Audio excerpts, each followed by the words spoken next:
Assalamualaikum warahmatullahi wabarakatuh.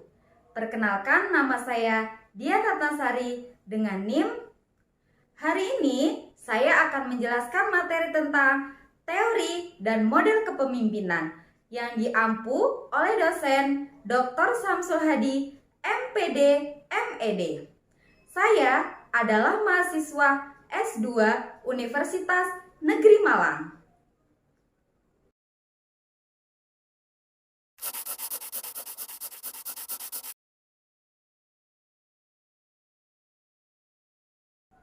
Ada beberapa pendapat tentang definisi kepemimpinan. Yang pertama yaitu, kepemimpinan adalah perilaku individu yang mengarahkan kegiatan kelompok menuju tujuan bersama. Sedangkan pendapat ini mengatakan bahwa kepemimpinan adalah peningkatan berpengaruh di atas keputusan mekanis dengan arahan rutin organisasi. Kepemimpinan adalah proses mempengaruhi kegiatan kelompok terorganisasi menuju pencapaian tujuan. Dapat disimpulkan, definisi dari kepemimpinan yaitu proses seseorang untuk mempengaruhi dan mengarahkan kelompok atau organisasi untuk mencapai tujuan bersama. Yang selanjutnya, kita akan membahas tentang apa itu pengertian dari kepemimpinan. Kepemimpinan adalah suatu upaya untuk mengarahkan orang lain untuk mencapai tujuan tertentu. Dan kepemimpinan juga sebagai proses mempengaruhi orang lain untuk memahami dan setuju tentang apa yang perlu dilakukan dan bagaimana melakukannya. Dan proses memfasilitasi upaya individu dan kolektif untuk mencapai tujuan bersama. Dari pengertian ini menunjukkan pentingnya kepemimpinan yang merupakan fungsi penting dari manajemen dan membantu untuk memaksimalkan efisiensi dan untuk mencapai tujuan organisasi. Kesimpulannya yaitu, kepemimpinan memiliki unsur pemimpin yang berperan mempengaruhi, mengarahkan, memotivasi dalam suatu kelompok dengan segala situasi baik secara formal maupun informal untuk mencapai efektivitas dan keberhasilan organisasi dalam mewujudkan tujuan. Yang selanjutnya, kita akan membahas tentang teori kepemimpinan. Yang pertama, ada teori karismatik, dan yang kedua, ada teori pertukaran sosial atau teori kepemimpinan relasional. Selanjutnya, terdapat teori kepemimpinan etis atau moral teori dan teori multilevel. Teori yang berpusat kepada pemimpin dan teori yang berpusat pada pengikut. Teori deskriptif dan teori preskriptif. Teori universal dan teori kontingensi. Menurut pendapat ini, teori neokarismatik lebih banyak membahas tentang kepemimpinan karismatik dan transformasional. Kepemimpinan menunjukkan bahwa menginspirasi pengikut melalui pencapaian tujuan kelompok atau organisasi. Kepemimpinan transformasional berasal dari kata transformasi, yang secara bahasa dapat berarti perubahan, peralihan, modifikasi rupa, baik bentuk, sifat, fungsi, dan seterusnya. Sehingga definisi kepemimpinan transformasional merupakan tipe kepemimpinan yang dicirikan dengan orientasi pada perubahan progresif pengikutnya, seperti meningkatkan motivasi, skill, kepercayaan diri, harga diri, dan bentuk budaya positif yang mendukung tercapainya tujuan bersama. Terdapat beberapa dimensi kepemimpinan transformasional. Yang pertama yaitu pengaruh ideal, seperti etika yang tinggi, profesionalisme yang tinggi, kejujuran, dan sebagainya, dan sebuah pemimpin yang membawa pengaruh ideal.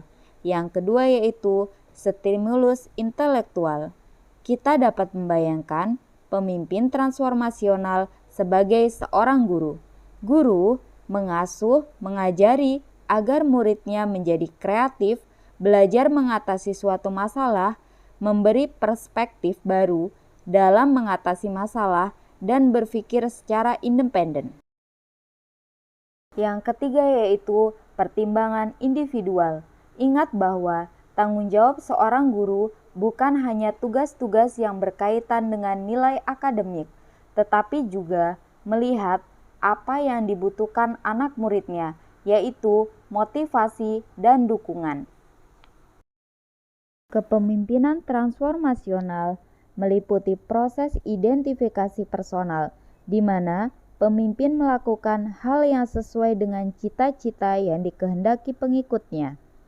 Ini disebut dengan istilah idealisasi yang dapat menimbulkan kesan karismatik pada pemimpin. Perlu diperhatikan bahwa karismatik merupakan unsur penting terkait kepemimpinan transformasional, di mana pemimpin memiliki gaya kepemimpinan yang karismatik.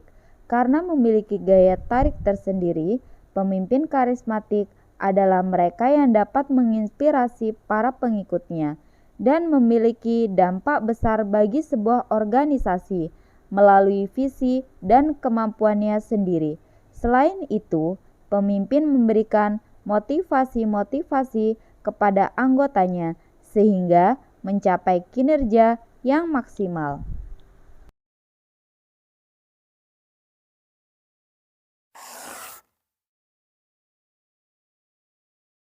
Menurut pendapat ini, di mana pertukaran sosial atau teori kepemimpinan relasional berfokus pada hubungan dan mencakup teori pertukaran pemimpin anggota dan kepemimpinan individual.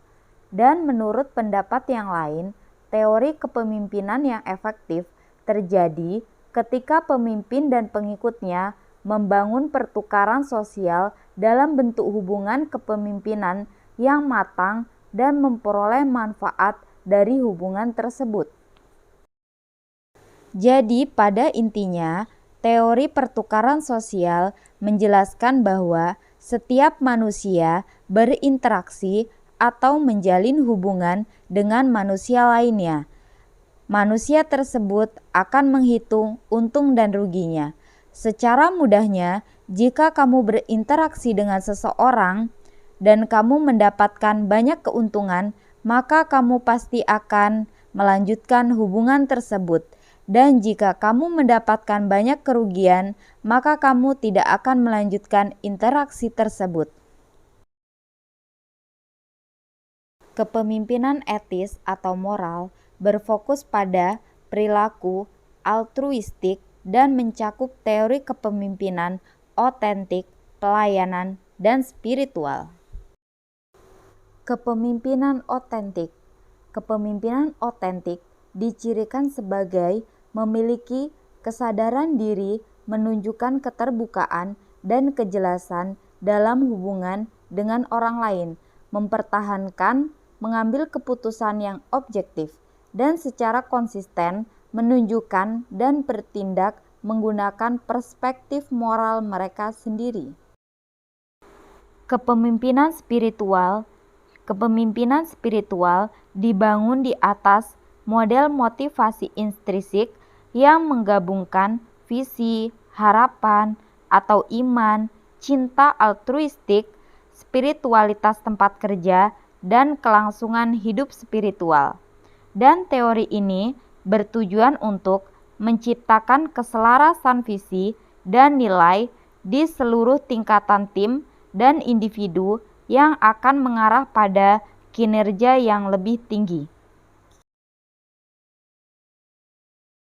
Teori multilevel. Teori multilevel mencakup konstruksi lebih dari satu tingkat, independen dan dependent variabel berada pada tingkat konseptualisasi yang sama. Jenis teori multilevel yang lebih kompleks dapat mencakup pengaruh pemimpin dan proses penjelasan lebih dari satu tingkat dan kausalitas timbal balik di antara beberapa variabel.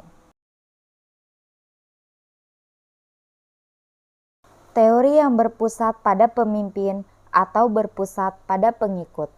Sejauh mana teori difokuskan baik pada pemimpin atau pengikut adalah cara lain yang berguna untuk mengklarifikasikan teori kepemimpinan.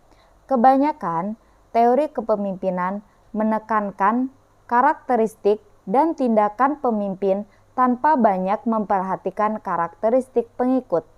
Sebagian besar teori kontingensi juga lebih menekankan karakteristik pemimpin daripada karakteristik pengikut. Hanya sedikit penelitian dan teori yang menekankan karakteristik pengikut.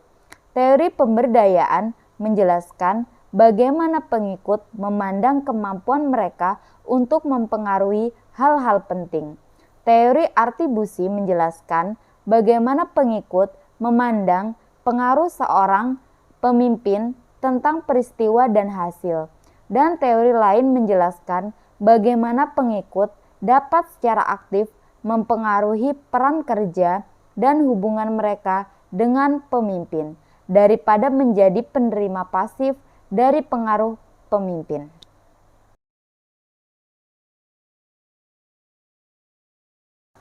Teori deskriptif atau preskriptif.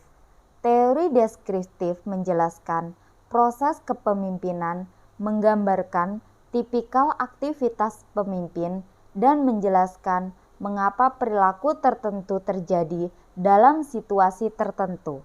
Jadi, teori deskriptif menekankan pada apa yang terjadi. Sedangkan teori preskriptif yaitu apa yang harus dilakukan pemimpin agar menjadi efektif dan mengidentifikasi kondisi yang dibutuhkan. Jadi, teori preskriptif menekankan pada apa yang harus dilakukan.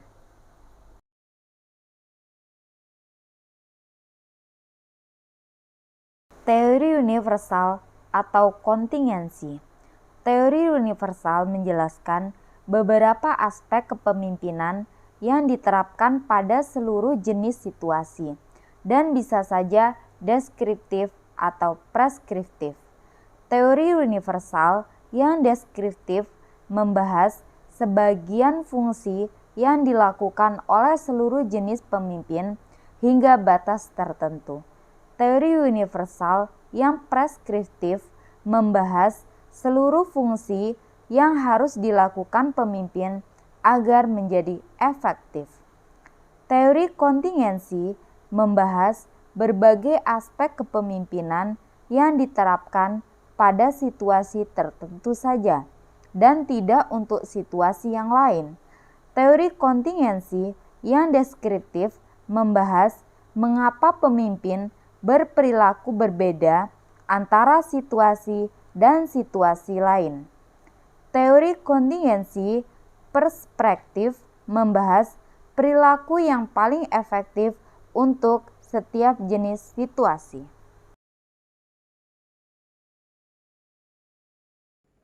Yang selanjutnya, kita akan membahas tentang pendekatan kepemimpinan. Yang pertama, ada pendekatan sikap.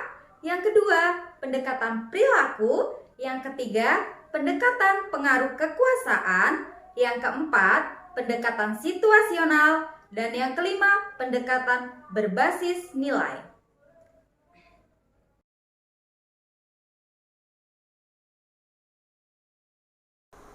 Pendekatan sikap.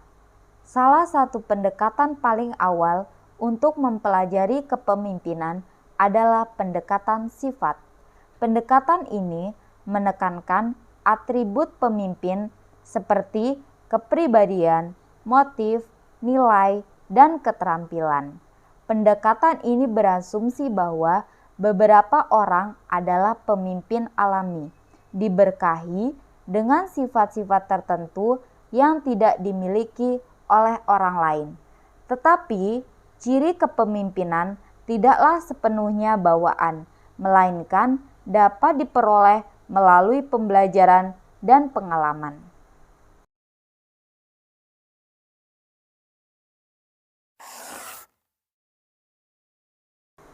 Pendekatan perilaku.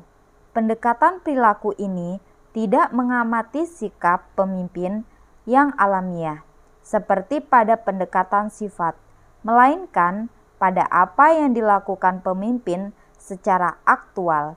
Tingkat sukses atau efektifnya seseorang pemimpin dapat ditentukan oleh aksi nyata yang terlihat. Maka, implikasi dari teori ini adalah kemampuan kepemimpinan seseorang tersebut dapat dipelajari seperti melakukan pelatihan atau observasi.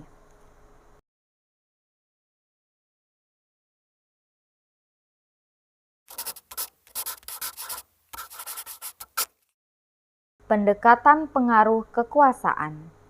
Efektivitas kepemimpinan dalam hal jumlah dan jenis kekuasaan yang dimiliki oleh seseorang pemimpin dan bagaimana kekuasaan dijalankan. Kekuasaan dianggap penting tidak hanya untuk mempengaruhi bawahan, tetapi juga untuk mempengaruhi rekan kerja, atasan, dan orang-orang di luar organisasi.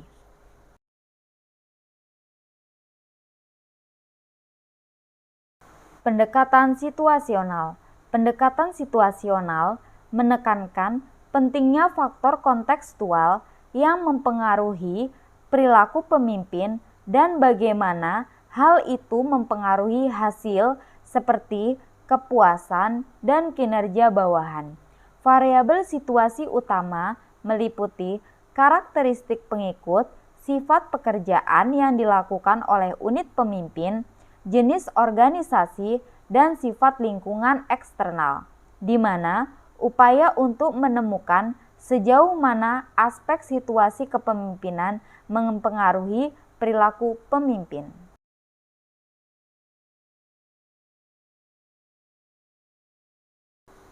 Pendekatan berbasis nilai, di mana mereka melihat pemimpin sebagai orang dengan karakter yang mereka kagumi dan mereka meniru nilai-nilai dan perilaku pemimpin. Inti dari teori ini adalah gagasan bahwa pemimpin menginspirasi dan memotivasi pengikut untuk mengejar visi ideal yang melibatkan nilai-nilai bersama.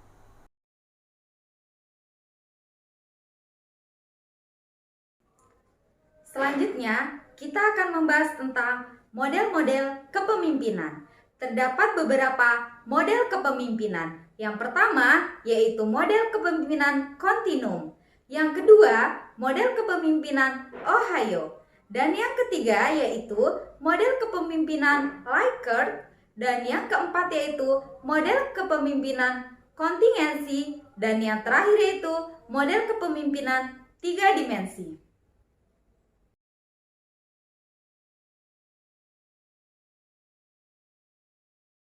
Yang pertama yaitu kepemimpinan kontinum.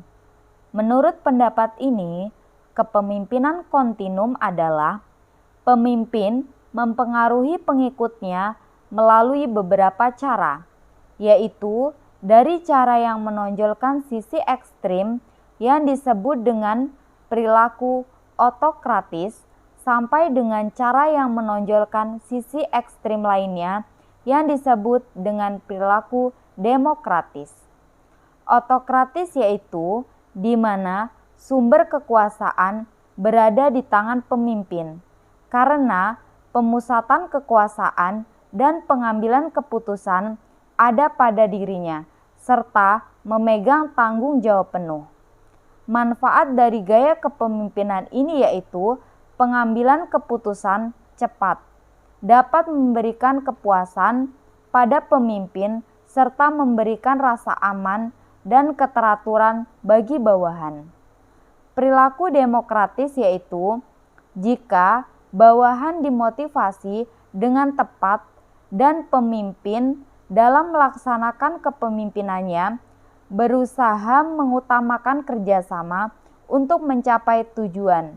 Pemimpin senang menerima saran dan kritik dari bawahan.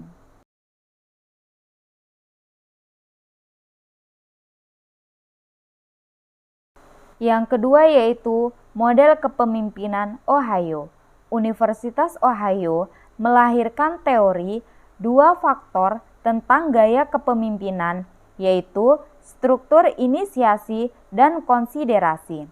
Struktur inisiasi mengacu pada perilaku pemimpin dalam menggambarkan hubungan antara dirinya dengan anggota kelompok kerja dalam upaya membentuk pola organisasi, saluran komunikasi, dan prosedur yang ditetapkan dengan baik. Contoh untuk faktor struktur inisiasi misalnya, pemimpin menugaskan tugas tertentu kepada anggota kelompok. Pemimpin meminta anggota kelompok mematuhi tata tertib dan peraturan. Dan pemimpin juga memberitahu anggota kelompok tentang hal-hal yang diharapkan dari mereka. Sedangkan struktur konsiderasi mengacu pada perilaku yang menunjukkan persahabatan, kepercayaan timbal balik, rasa hormat, dan kehangatan dengan hubungan antara pemimpin dengan anggotanya. Contoh dari faktor konsiderasi yaitu pemimpin menyediakan waktu untuk menyimak anggota kelompok. Pemimpin mau mengadakan perubahan, dan pemimpin bersikap bersahabat dan dapat didekati.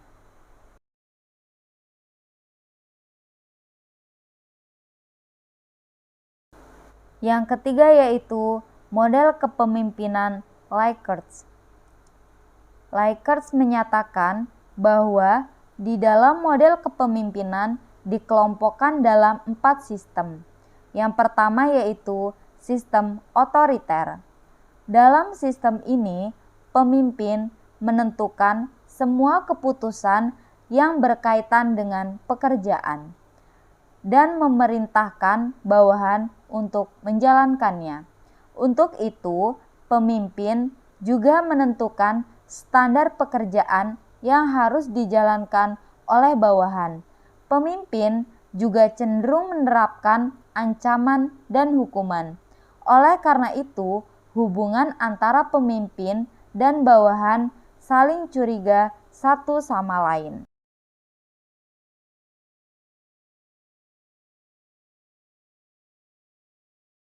Yang kedua yaitu sistem otoriter yang bijaksana. Perbedaan dengan sistem sebelumnya terletak pada adanya fleksibilitas pemimpin dalam menetapkan standar yang ditandai dengan meminta pendapat. Selain itu, kepemimpinan dalam sistem ini juga sering memberikan pujian dan bahkan juga hadiah ketika bawahan bekerja dengan baik. Namun, dalam sistem ini, pemimpin domain dalam memerintah.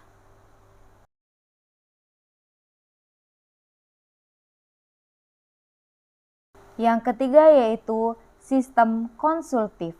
Dalam sistem ini, kondisi lingkungan kerja dicirikan adanya pola komunikasi dua arah antara pemimpin dan bawahan.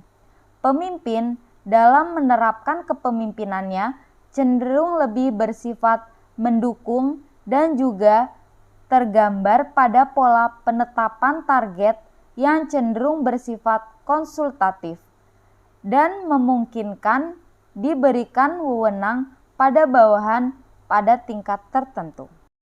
Yang keempat yaitu sistem partisipatif. Pemimpin menekankan pada gaya kepemimpinan yang lebih menekankan pada kerja kelompok sampai di tingkat bawah. Dalam sistem ini pun, pola komunikasi yang terjadi adalah pola dua arah dengan memberikan kebebasan pada bawahan untuk mengungkapkan seluruh ide ataupun permasalahan yang terkait dengan pelaksanaan pekerjaan.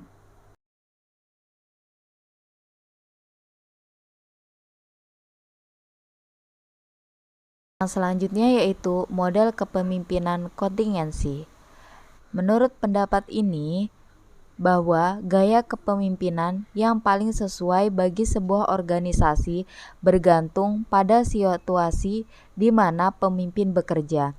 Menurut model kepemimpinan ini, terdapat 3 variabel utama yang cenderung menentukan apakah situasi menguntungkan bagi pemimpin atau tidak.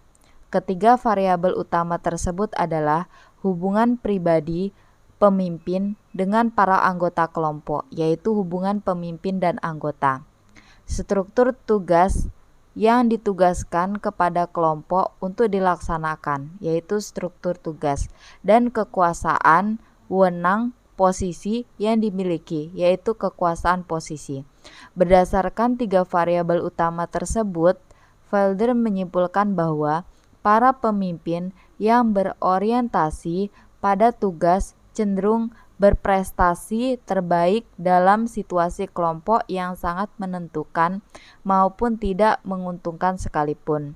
Para pemimpin yang berorientasi pada hubungan cenderung berprestasi dalam situasi-situasi yang cukup menguntungkan. Dari kesimpulan ini, kepemimpinan tersebut berpendapat Felder cenderung kembali pada konsep kontinum perilaku pemimpin. Namun, perbedaannya di sini adalah bahwa situasi yang cenderung menguntungkan dan yang cenderung tidak menguntungkan.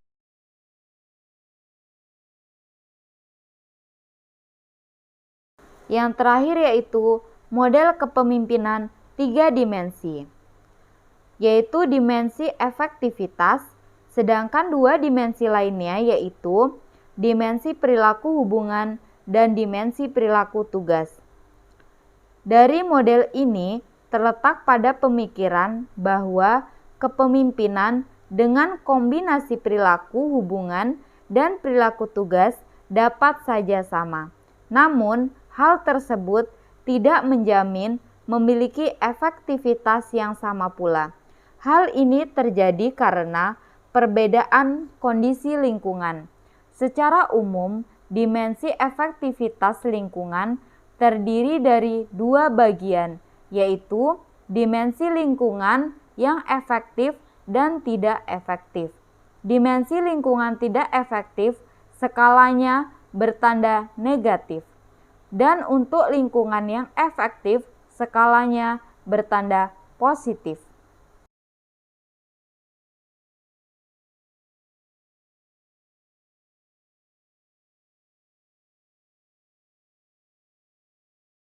Kau bisa patahkan kakiku, tapi tidak mimpi-mimpiku.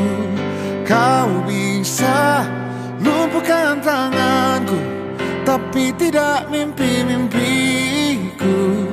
Kau bisa merebut senyumku, tapi sungguh tak akan lama. Kau bisa merobek hatiku, tapi aku tahu obatnya. Manusia-manusia kuat, itu kita. Jiwa-jiwa yang kuat, itu kita. Manusia-manusia kuat, itu kita. Jiwa-jiwa yang kuat, itu kita. Kau bisa hitamkan putihku, kau takkan gelapkan apapun. Kau bisa runtuhkan jalanku, kan ku temukan jalan yang lain. Manusia-manusia kuat, itu kita. Jiwa-jiwa yang kuat, itu kita. Manusia-manusia kuat, itu kita. Jiwa-jiwa yang kuat, itu kita. Bila bukan kehendaknya,